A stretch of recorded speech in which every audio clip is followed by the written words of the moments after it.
aquí. Hola. ¿Y ahora? Hola. Vale. Y ahora las preguntas. Da 2 palmadas en tu micro. Ciencia random, ciencia random. Ciencia random. Muy buenas, ¿qué tal? ¿Cómo estamos? Aquí estoy con mi hermano. Hola, ¿qué tal? Hoy os presento un contenido nuevo en el canal. Se va a llamar Ciencia Random. ¿Por qué? Pues porque voy a hablar con distinta gente en sitios random sobre ciencia. Hoy estamos aquí. ¿Dónde estamos, Charlie? Estamos en Torrebelerín, que es una localidad al lado de Estepona. Estepona, eso. Total, que ahora vais a ver por qué he elegido a mi hermano para este primer vídeo. Que si os gusta, pues ya sabéis que os podéis suscribir, darle like a la campanita, etcétera. Pero bueno, vamos a ir aquí andando por la playa un poquito y charlamos. Bueno, Charlie, preséntate un poco. ¿Tú quién eres? Bueno, yo soy Charlie, soy hermano de Fer, como bien ha dicho él. Y bueno, por lo que me has traído al podcast, si no me equivoco, es porque soy... El podcast. Tenemos un podcast ahora, chavales. Ah, bueno, el blog, perdón.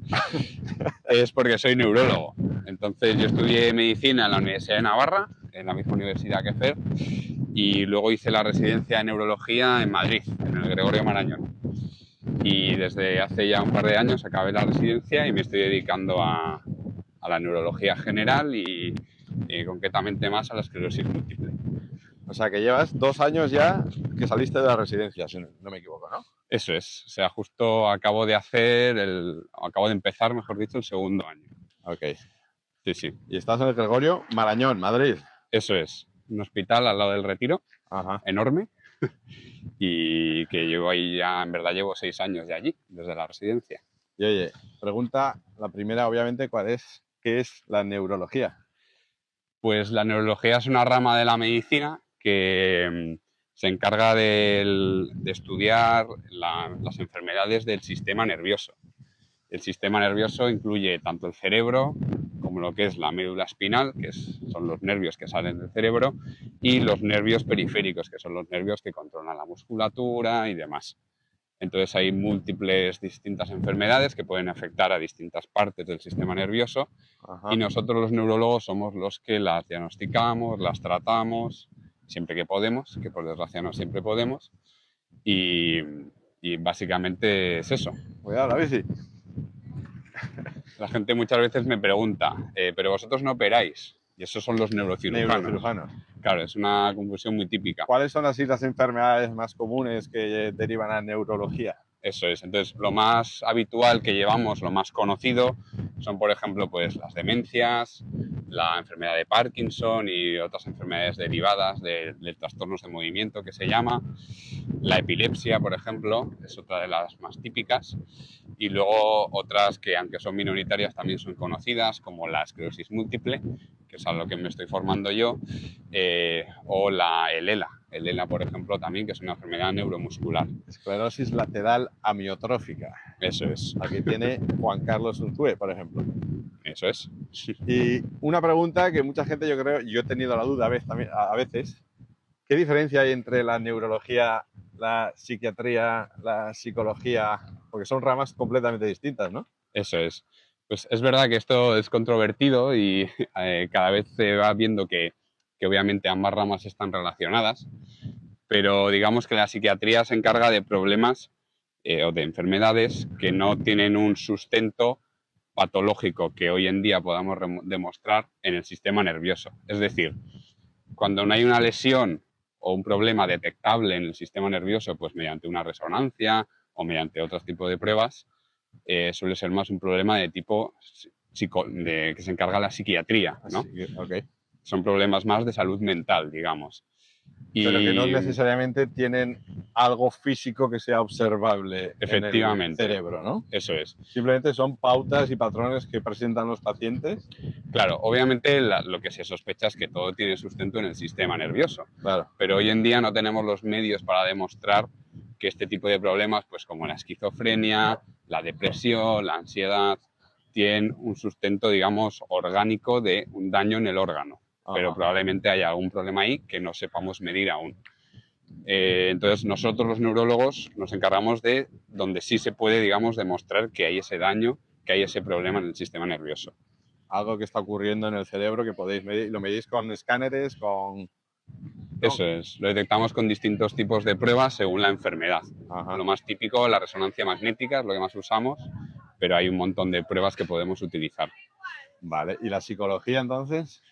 Y la psicología es una rama más que forma parte también de la psiquiatría y que se encarga más de la psique, de la personalidad, de problemas, digamos, abordables mediante, pues, mediante lo que llamamos unas terapias que se llaman cognitivo-conductuales y demás, que es como más patrones de aprendizaje o de personalidad que pueden ser malos o buenos, que se pueden mejorar o no.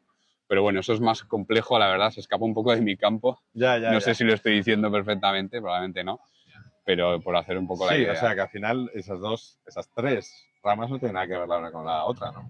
No, bueno, a ver, tienen enfermedades relacionadas. Que todo tiene que ver con el cerebro. Muchas veces hay enfermedades que provocan síntomas que parecen más psiquiátricos. Sí. Oye, hemos pero llegado al son chiringuito. neurológicos. Perdona, ¿nos podemos ir a tomar una cervecita? Sí, claro. ¿Alguna de esas que no tiene para comer? Vale. Gracias.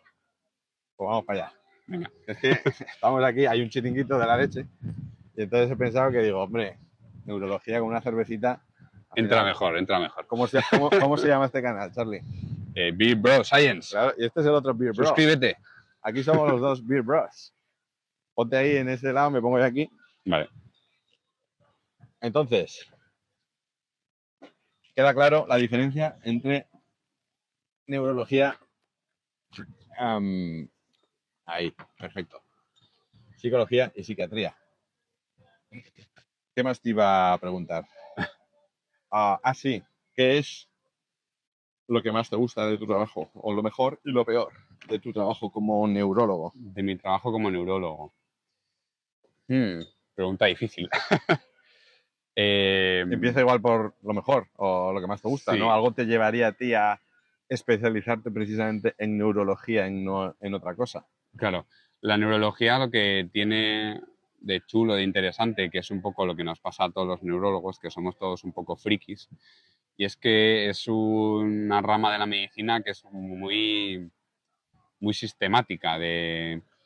Pues tú ves a un paciente, hablas con el paciente, le haces una exploración y con eso ya te puedes prácticamente imaginar dónde está el problema, qué tipo de problema es, antes de hacerle ningún tipo de prueba. Ajá. Esto es lo que llamamos que es una especialidad muy semiológica, que la semiología es este arte, entre comillas, de saber lo que le pasa a un paciente simplemente viéndolo, explorándolo, etc. Ajá.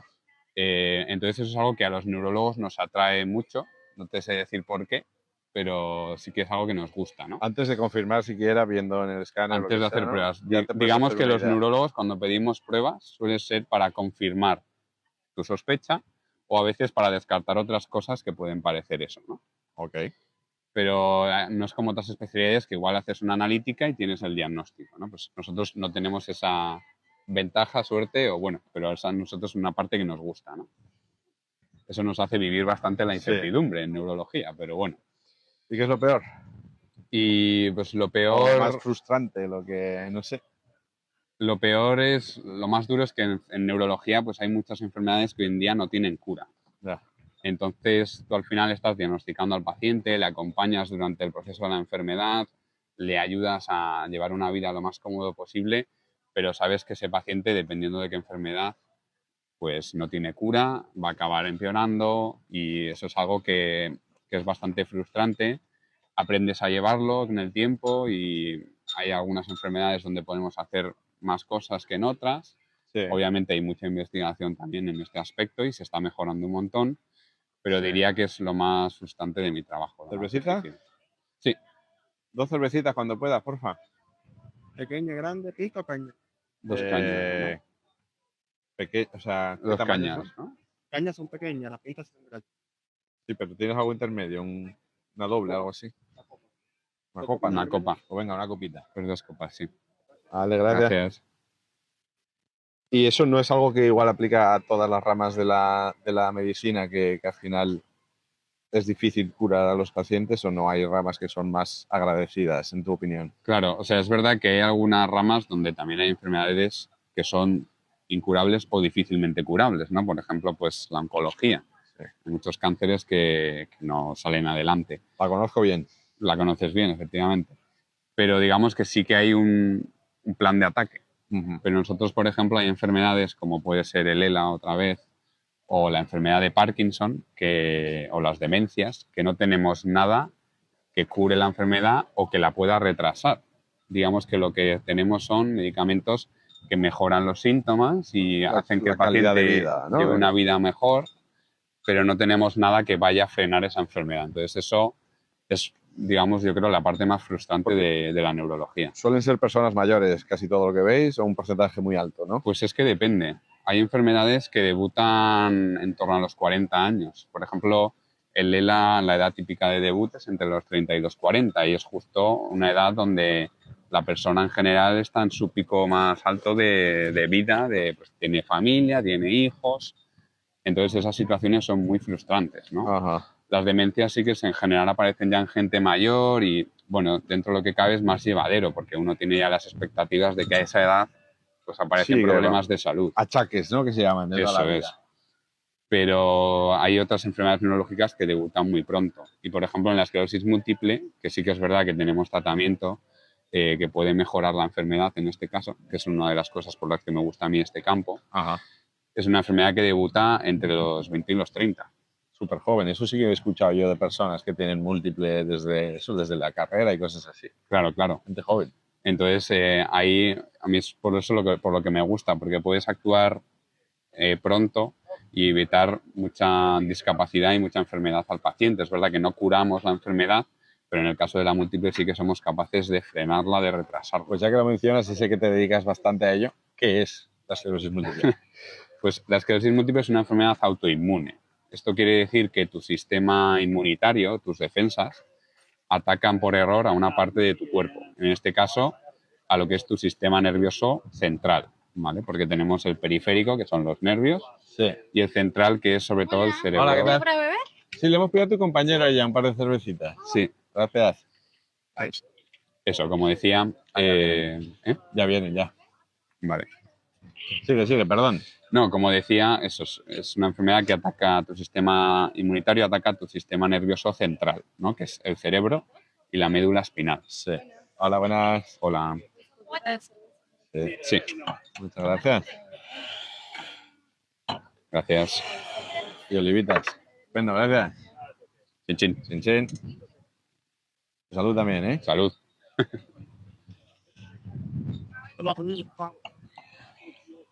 Bueno, entonces, eso, al ser una enfermedad autoinmune, lo que nosotros hacemos es poner una serie de tratamientos que lo que hacen es disminuir esa respuesta inmune de una manera o de otra. Hay muchos mecanismos de acción. Hoy en día, en esclerosis múltiple, tenemos la suerte de tener muchas alternativas terapéuticas y que en general controlan bastante bien la enfermedad. Pero es verdad que la enfermedad tiene dos partes y hay una de ellas que controlamos mejor con los medicamentos, hay otra que por ahora se nos está escapando y que es donde está trabajando ahora, digamos, la comunidad científica. ¿Qué dos partes son? Pues tenemos la enfermedad cursa en brotes, ¿no? Entonces tu sistema inmune se activa en determinado momento, ataca a tu sistema nervioso y te produce un brote de esclerosis múltiple, que suelen ser síntomas neurológicos que pueden ser muy variados. Tipo, para que nos hagamos una idea. Pues, por ejemplo, Algunos de los más comunes. Los más comunes son problemas de sensibilidad, pérdida de sensibilidad en un brazo, en una pierna. Hormigueos y esas cosas. Hormigueos puede confundir, ¿no? Pero suelen ser síntomas que siempre decimos que duran más de un día, porque un brote no se pasa en menos de 24 horas. Claro. Luego otro muy típico es pérdida de visión, porque afecta al nervio óptico. También puede producir problemas de movilidad, a nivel motor. Problemas de visión doble. O sea, depende un poco de qué neurona te pille, de qué... ¿no? De dónde se localice específicamente el ataque. Si el ataque se localiza en determinada parte del sistema nervioso, Claro, pues ese va a ser el fallo que vas a tener y que vas a notar tú los síntomas. porque es en todo el sistema nervioso. Es en el Cerebro. central, es decir, cerebro y médula. Médula, vale. Eso es, pero realmente sí, te puede dar cualquier tipo de síntoma neurológico. Sí, porque eso controla todo, vamos. Eso es. Nosotros, de hecho, en general se le llama la enfermedad de las 1000 caras, porque se puede presentar de cualquier manera. Sí. ¿Eso dificulta mucho el diagnóstico quizá o no? Bueno, nosotros ya digamos que tenemos la alerta puesta y según cómo ha evolucionado los síntomas, lo que vemos en la exploración, nos podemos hacer una idea de que eso puede ser la causa. Y luego lo confirmamos siempre con la resonancia, que la resonancia fue una revolución en esta enfermedad porque nos permitió detectar la patología en vivo, en una persona que aún está viva, porque eso antes solo se veía en cortes, en autopsias y demás del sistema nervioso. Pero este tipo de lesiones en la resonancia se identifican bastante bien y gracias a eso hoy en día hacemos un diagnóstico bastante precoz. ¿Qué es lo que veis en la resonancia? Pues en la resonancia se ven lo que se llaman las lesiones de esclerosis múltiple, que son unas áreas donde se ha producido una desmielinización. Entonces, la mielina es una parte que recubre, digamos, los nervios, las neuronas, que les ayuda a transmitir mejor el impulso nervioso. Y esta enfermedad, en concreto, el objetivo del sistema inmune, de este objetivo anómalo, es la mielina. Entonces, lo que ataca es la mielina, que se está localizada en el sistema nervioso central y produce una lesión desmielinizante. Y esa lesión pues la podemos ver en resonancia. La mielina es lo que protege, ¿no? Sí, es, digamos, es un tipo de grasa que recubre las neuronas y que les ayuda a conducir el impulso nervioso. Eso es. Ajá. Entonces, al haber una lesión, aparte de que eso secundariamente produce una inflamación y un daño neuronal de por sí, produce también un empeoramiento de ese impulso nervioso, que es lo que finalmente da los síntomas. Es muy incapacitante la múltiple. Pues puede llegar a serlo, porque depende mucho del dónde te afecte. Por ejemplo, los pacientes que tienen una afectación a nivel de la médula, que es una zona que se encarga de la movilidad y de la sensibilidad de los brazos y de las piernas, pues pueden tener algún brote muy limitante. Ajá. Hay muchas lesiones que pasan totalmente desapercibidas, son asintomáticas y que solo las vemos porque las vemos en la resonancia magnética. Y luego es verdad que en los últimos 20 años ha cambiado mucho la cosa porque con los tratamientos estamos evitando mucho pues, brotes y discapacidad, ¿no? Que es un poco la parte que estamos consiguiendo controlar de la enfermedad.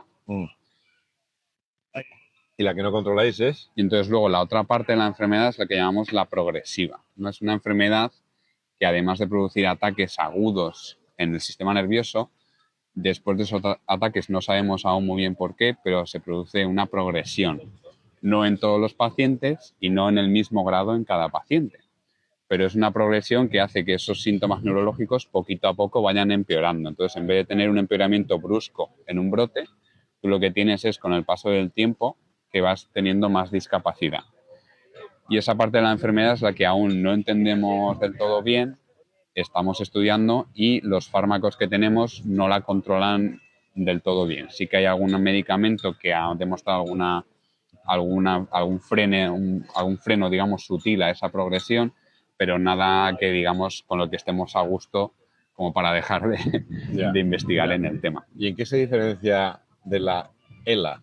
Tengo entendido que son muy distintas, aunque las dos llevan la parte de la esclerosis. Sí. ¿No? Pues ambas se llaman esclerosis porque el nombre se les puso hace muchos años cuando se describía en función de lo que tú veías a nivel de los cortes de anatomía patológica, de los cortes de tejido nervioso. Entonces ahí se veían unas lesiones escleróticas, que esclerosis lo que quiere decir es una atrofia, digamos, de ese tejido, ¿vale?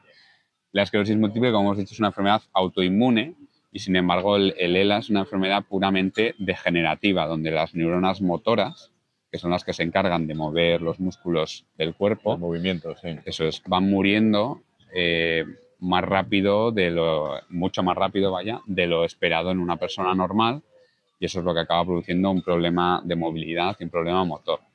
Entonces, esta enfermedad no sabemos aún del todo bien por qué ocurre y no tenemos ninguna medicación que pueda controlarla, porque la esclerosis múltiple la controlamos gracias a que es una enfermedad autoinmune. Claro. Y lo que realmente estamos modificando con los tratamientos es el sistema inmune.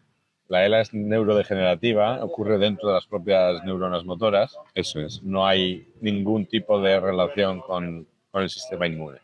En principio no. Obviamente se sigue estudiando, hay cosas que van saliendo que sí que tengan algo que ver, pero por ahora, hasta donde sabemos, es una enfermedad, lo que llamamos puramente neurodegenerativa. ¿Y investigación hacéis en múltiple vosotros o simplemente estáis al tanto de lo que se está investigando para intentar aplicarlo o hacéis vuestra propia línea de investigación allí en el Marañón? Pues en el Marañón, como es un hospital grande, con mucho paciente, con mucho nivel, sí que hacemos investigación.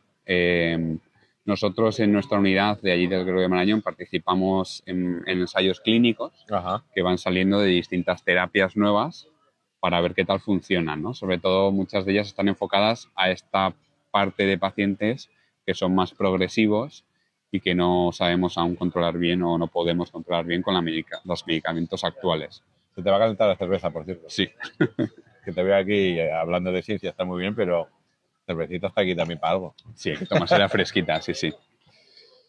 Y luego, aparte de eso, pues hacemos otros estudios con los pacientes, ¿no? Yo, por ejemplo, parte de mi contrato es para trabajar en un estudio que se llama Brain Teaser.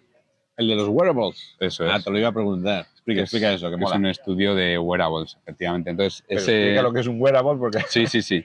cuando me Entonces, contado lo de los wearables, digo, ¿de qué me está hablando? Yo Ya. no sé mira que vivo en Estados Unidos, pero ¿qué es un wearable? Es verdad que si no has oído hablar, pues no sabes qué es. Entonces, un wearable no es más que un aparato que se puede llevar y que... Viene de wear, en inglés. Wearable. Y que lo que hace es medir determinado lo que sea de una persona de forma automática, ¿no? Por ejemplo, el wearable más famoso y más conocido es un smartwatch, Claro, un reloj digital. El Apple Watch, el Google, lo que sea, ¿no? El Samsung. Pero hay todo tipo de wearables. Hay otros que miden pues, la forma en que uno se mueve, hay otros que miden la contaminación, que es uno de los que estamos usando nosotros. Hay de todo tipo, ¿no? Pero se le llama a cualquier aparato que uno pueda llevar y que, digamos, que hace medidas automáticas de determinados parámetros. Y que dicen que eso va a revolucionar mucho la diagnosis y el seguimiento de los pacientes y tal en el futuro, porque como cada vez hay más y generan mucha información de forma automática a muchos niveles, veremos dónde llega eso. Pero bueno, en tu caso... Claro, nosotros de hecho la idea es un poco esa, ¿no? Ver qué beneficio nos puede aportar a ese nivel. Porque lo que estamos haciendo es coger pacientes que tienen esclerosis múltiple o que tienen ELA y les estamos dando, por un lado, un reloj digital que mide los parámetros típicos de actividad diaria, pulsioximetría, frecuencia cardíaca, etcétera. Y con eso lo que queremos hacer es ver si esa actividad se puede de alguna manera extrapolar datos que nos puedan ser útiles en la que llamamos la práctica clínica, ¿no? Ajá. Por ponerte un ejemplo, hay un estudio que ya está publicado en esclerosis múltiple de pacientes con un reloj digital que se vio que los pacientes que iban decreciendo el número de pasos diarios que iban haciendo con el reloj estaban en mayor riesgo de tener una forma pues, de la enfermedad progresiva. Y eran cambios que eran, digamos, tan sutiles, entre comillas, que no se detectaban en la consulta. Claro. Porque ni el propio paciente era consciente de ello. Ni el paciente es consciente y ni en la exploración neurológica la afectación es tan importante como para que el neurólogo se dé cuenta. Entonces son cosas que pueden ayudar, porque tú al final, al paciente, para que te das una idea, nosotros los pacientes los solemos ver... Uy, perdón.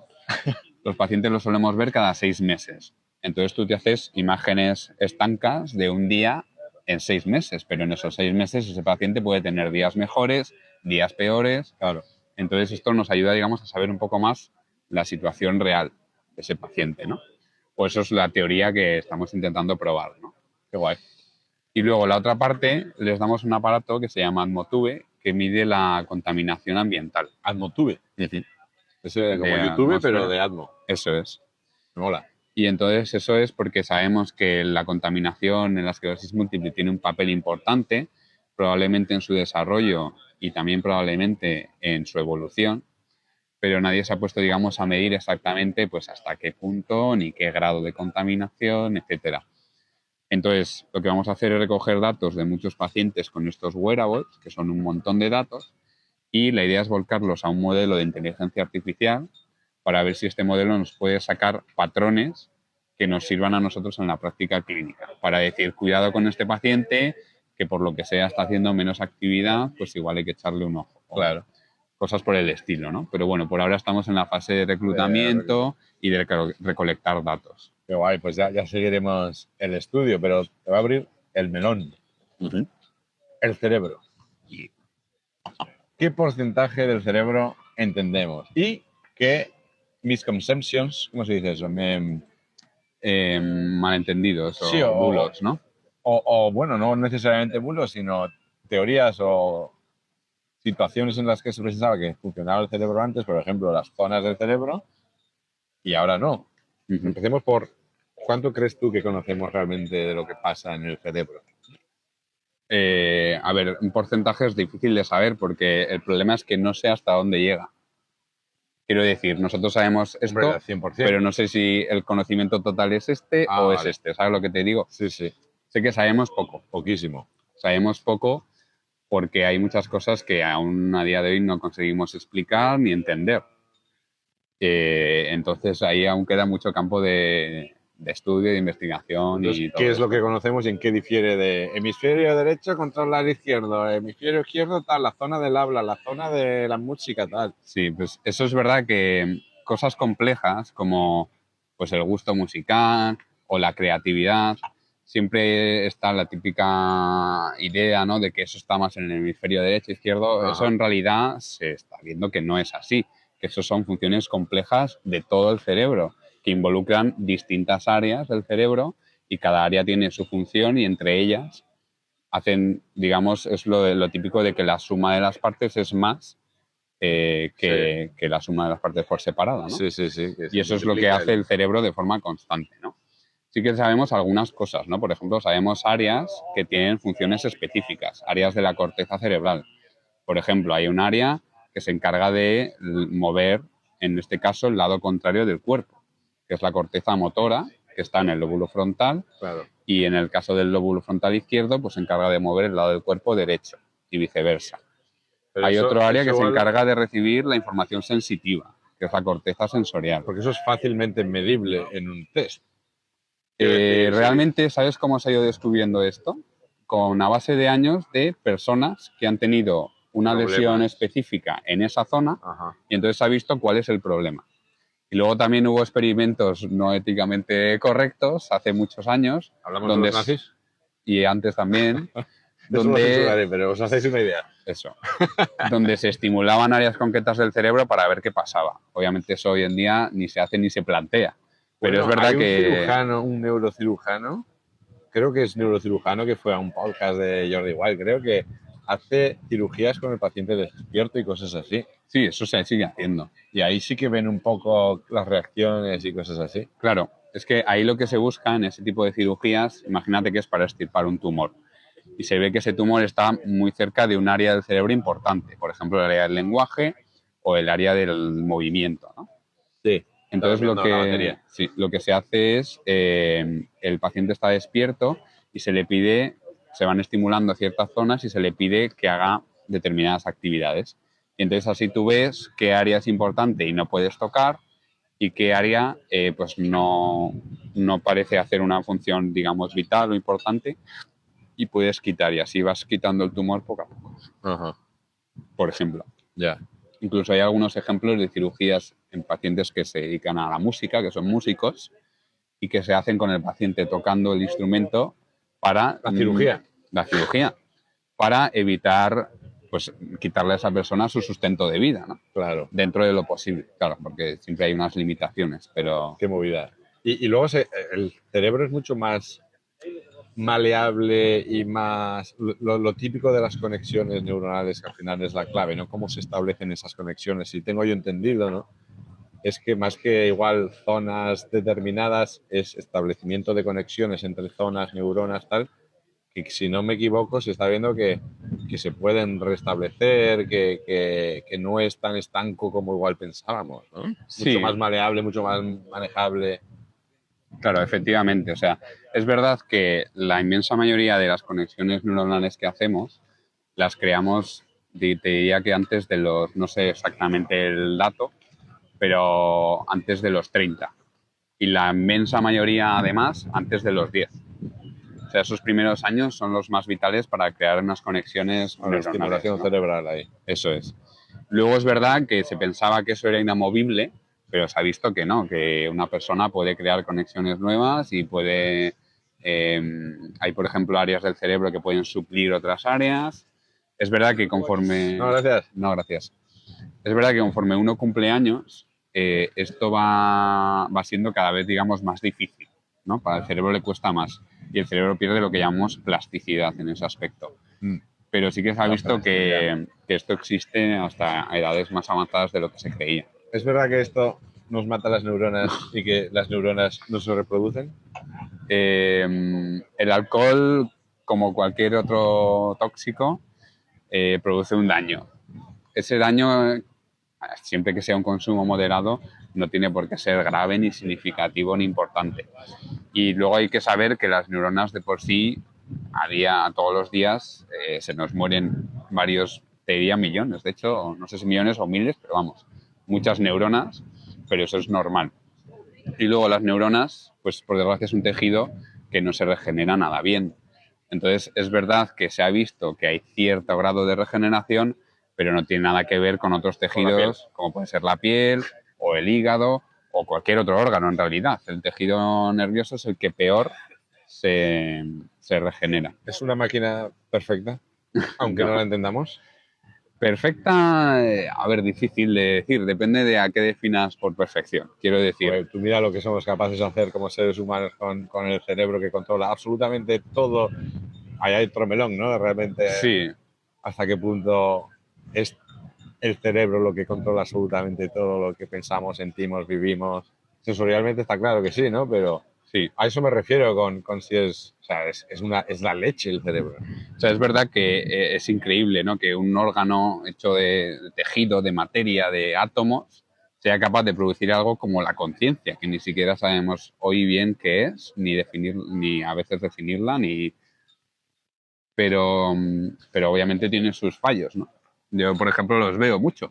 Claro, como órgano vivo, Eso pero, es. pues como un tumor, quiero decir, pues eso aparece por... Eso es. Entonces, perfecto, pues depende de lo que Bueno, definas. vale, si falla, pero eso, pues, te compras un Pero Volkswagen vamos, que es sí la que leche. es un órgano, bueno, es que es el órgano que nos ha permitido pues ser ahora la especie dominante en la Tierra y eso sin el cerebro no habríamos podido hacerlo. ¿Cuál fue el cambio? ¿Qué nos diferencia? Igual no lo sabes, ¿eh? Pero en tu opinión. Bueno, yo un por orangután. por lo que he leído, ¿vale? Esto no lo he estudiado, ni Sí, lo sí, sé no, a esto ciencia ya es cierta. Chascarrillo puro y Esto es más duro. casi opinión, Claro. pero por lo que he leído, pues el hecho de hacernos bípedos y liberar las manos nos permitió desarrollar habilidades que eso hizo que a la vez impulsara el desarrollo del cerebro.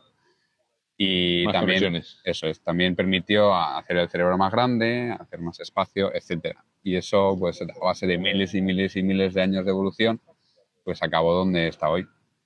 Pero algo muy curioso es que una persona, un día, un Homo sapiens, de los primeros que habría de la línea evolutiva, Ajá. tiene el mismo cerebro que tenemos tú y yo. Sí, Pero no la tenía- cosa es que ese Homo sapiens no tenía el bagaje que tenemos ahora nosotros de todo lo que hemos aprendido de nuestras generaciones pasadas y demás. ¿Eso es epigenética o es por observación? Si tú ahora dejas a un niño del siglo XXI en una familia de los primeros homínidos Homo sapiens, ¿lleva todo el bagaje de toda la generación del siglo XXI o se comportaría como ellos? Yo te diría que no lo sé, porque Hombre, esto es ya, opinión, pero yo te ya diría estamos en... que se comportaría como ellos, porque además es lo que te explico, del que el cerebro nace, o sea, cuando tú naces tienes todas tus neuronas, pero no tienes tus conexiones. Ajá. Y esas las creas sobre todo durante la infancia. Entonces va a depender mucho de los estímulos que recibas en la infancia. Claro. Y si es como pues las personas, estos casos que ha habido aislados de gente que vive con animales, Sí, una los Mowglis, temporada, el libro de la eso es. selva. Sí, sí. Pues esa gente luego, por ejemplo, le cuesta muchísimo, hay muchos que no llegan a hablar, porque es una habilidad que si no coges En los primeros en años los de vida. primeros años de vida, luego es más difícil. Te lo pregunto por el tema de la epigenética, que ya sabes que puede ser heredada, la epigenética. La epigenética es esa parte de la genética que controla cómo se expresan los genes. El ADN es el mismo, el genoma es el mismo, pero según los estímulos externos que puedas tener, expresas unos u otros. Y eso se ha visto que se puede heredar incluso, ¿no? Por eso te preguntaba si igual un bebé del siglo XXI tiene algo y una impronta ya en su propio sistema que lo va a llevar asimilado. Y llega ya a los homínidos y sabe cocinar pues un salmorejo de la leche, yo qué sé. A ver, es difícil de decir, pero yo creo que la mayor importancia es... De aprendizaje, ¿no? Claro. De cultural en el ambiente Entonces, en el que en estás. ese aspecto somos la primera especie que es capaz de aprender sobre generaciones pasadas. Esas especies no lo tienen. No. Curioso. Y eso es lo que nos ha ayudado a llegar donde estamos. Ya la fumada histórica. Y esto lo hablamos hace poco en el chat que teníamos ahí en WhatsApp. Además, queda poca batería ya, o sea que... La cuántica, el cerebro cuántico.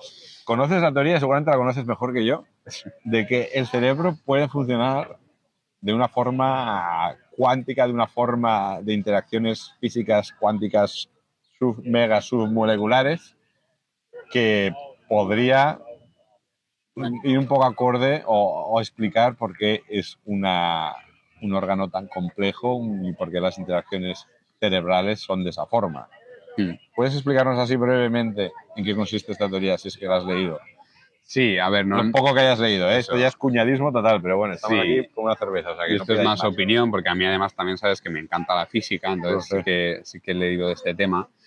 Y a ver, en verdad esta teoría se basa en que a día de hoy, con los medios que tenemos, no sabemos muy bien cómo ocurren ciertos procesos del cerebro, como puede ser producir la conciencia o producir pensamientos o tal. Y entonces usamos la carta fácil de esto es cuántica, ¿sabes? Como los ordenadores cuánticos, tío. Claro Van a que resolver el mundo. eso que Qué dices, roto. todo se puede explicar por la cuántica y es como, bueno, habrá que verlo, ¿no? Obviamente es posible que tenga cierto grado, digamos, de cuanticidad Pero, del cerebro. ¿en qué consiste esa teoría? ¿Sabes? Un poco, para que gente que igual no ha oído hablar de esto. Bueno, pues o sea, esa teoría se basa en que hay pensamientos y demás que a nivel macroscópico es difícil de explicar cómo ocurren, ¿no? Porque son varias áreas del cerebro activándose al mismo tiempo, por ejemplo, ¿no? Ajá. Y esto, pues, la teoría dice, pues esto igual es entrelazamiento cuántico o cosas así. Pero yo la veo un poco pillada por los pelos, la verdad. Yo creo que probablemente el cerebro sea explicable mediante física de partículas, o sea, de moléculas, más bien eso, de química, digamos, más que sea dependiente de la cuántica. Pero bueno, el tiempo me dirá si tengo la razón o no. El tema es que la cuántica como tal, perdón, sabemos lo que ocurre, pero no sabemos cómo ocurre. Sí. Que ahí veo yo la correlación con el cerebro, que sabemos un poco, el cerebro he dicho, sabemos un poco lo que ocurre, pero no cómo. Pero Yo no lo veo descabellado que a un nivel microscópico submolecular puede haber ciertas cosas que ocurran que expliquen por qué el cerebro funciona de esas formas tan O complejas. sea, yo tampoco lo veo del todo descabellado, pero es verdad que sabiendo las estructuras de las neuronas, cómo funciona una sinapsis y demás, que es todo molecular, es todo proteína, me cuesta creerlo, pero habrá que verlo porque puede ser. Y es verdad que es algo muy complejo que aún no hemos conseguido explicar, así que vete a saber. Pues nada, bro, nos estamos quedando sin batería. Yo me estoy quedando sin cerveza. A mí me queda aún. Como has dado la chapa, Como no hablo te ha dado. más. Pero bueno, yo creo que lo podemos cortar aquí. Ahora sí, si os gusta este tipo de contenido, decídmelo, hacemos más. Y sobre todo si queréis que hagamos aquí una divagación absoluta de cómo funciona el cerebro, cómo puede funcionar, qué nos queda por ver. ¿Hay alma en el cerebro? ¿No la hay? ¿Es todo pura física? ¿Hay alguna conexión espiritual? Que son cosas que hablamos mogollón con mi hermano mayor también, los tres. Bastante a menudo, sí. Pero bueno, que si te ha gustado, nada, deja tu comentario, deja tu like, suscríbete. Y un aplauso para mi hermano Charlie, ahí está dando el callo en la sanidad pública de España. Venga, chao. Adiós.